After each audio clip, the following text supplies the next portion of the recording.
This is breaking news.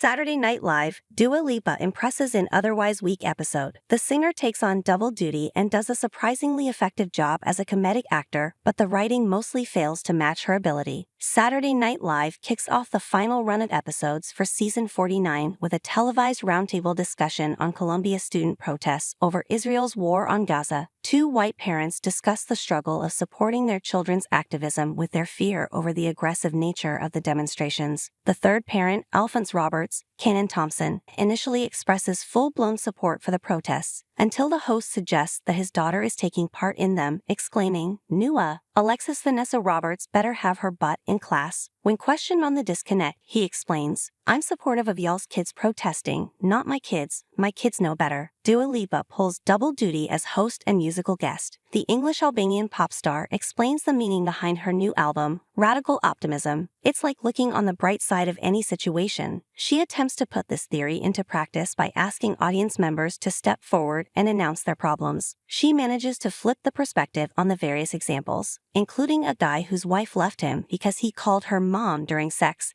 and another man whose doctor told him he had to stop drinking, right up until she's confronted by South Dakota governor and admitted puppy killer Kristi Noem, for whom there's no help. In the first sketch, Lipa and Ego Nwodim play two baddies from TaskRabbit, hired to record sexy producer tags for the latest single from rapper Young Spicy. They start on the right track, "Oh, Young Spicy got that heat," but soon start saying less than flattering things about his sexuality. Young Spicy in the closet for sure, treatment of women, LL let go of my arm, sissy, that hurts, and predilection for underage high school students. Take a seat, Spicy, my name is CC Chris Hansen. A carbon copy of a previous sketch starring Ana de Armas, the jokes this time out are a little darker and sharper. The Anomalous Man is a black and white drama set in Victorian-era London. Lipa plays an admirer of a brilliant but grotesquely disfigured playwright, Sarah Sherman, in full-blown elephant man-like prosthesis. The two strike up an unlikely romance which comes to an abrupt end when she catches him sending filthy sex to one of his many booty calls. A very slow burn setup with a lukewarm finish, it nonetheless makes for a nice change of pace, as it's been a minute since we've seen one of Sherman's body horror sketches. On a Greenville morning show, the Square Southern host's inane chit-chat about local cicadas turns into a discussion about the Kendrick Lamar-Drake feud. It's not long before the hosts are halfway to donning blackface and saying the N-word. It says something about how out of touch and hopelessly Caucasian current-day SNL is that instead of directly sending up the newsworthy rap beef, they have to resort to making fun of dorky white people. Next, Lipa and Marcelo Hernandez play a couple on a first date, hanging out at her apartment. Things are going fine until he notices her wall of what looks like 500 naked toy dolls. These are actually her collection of Sunny Angels, the popular companions for lonely 25-year-old working women. It turns out one of her little boyfriends can talk, resulting in Bao and Yang turning in a truly cringe-worthy performance as a horny, great-headed naked baby doll. As the sketch drags on, it turns into a parody of Challengers, with Lipa donning one of Zendaya's outfits from the film, a strong contender for worst sketch of the season. A commercial for big-ass aluminum tray of penne alla vodka extols the questionable virtues of the ever-present dish, beloved by none, but tolerated by all, because it's not that good, but it's not that bad either. The same might be said of this sketch. Troye Sivan, the Australian YouTube twink, whom Timothée Chalamet played earlier in the season, introduces Lipa for her first musical performance of the night. Then it's on to Weekend Update, where Colin Jost hits out at Governor Noem for revealing that she once shot an untrainable dog. If a dog is untrainable, you don't shoot it, you give it to President Biden. Michael Shea, meanwhile, finally delivers an actual barb about the U.S. position on the Israel-Palestine war. President Biden said the National Guard should not be called in to deal with campus protests. But I'm just happy he's finally not sending military aid somewhere. This is met with uncomfortable groans from the fickle audience. Directing things back to Noem, Joss welcomes their first guest, her other dog, Cricket the Seventh, Hernandez. He claims that all this talk of her murdering pets is just media spin.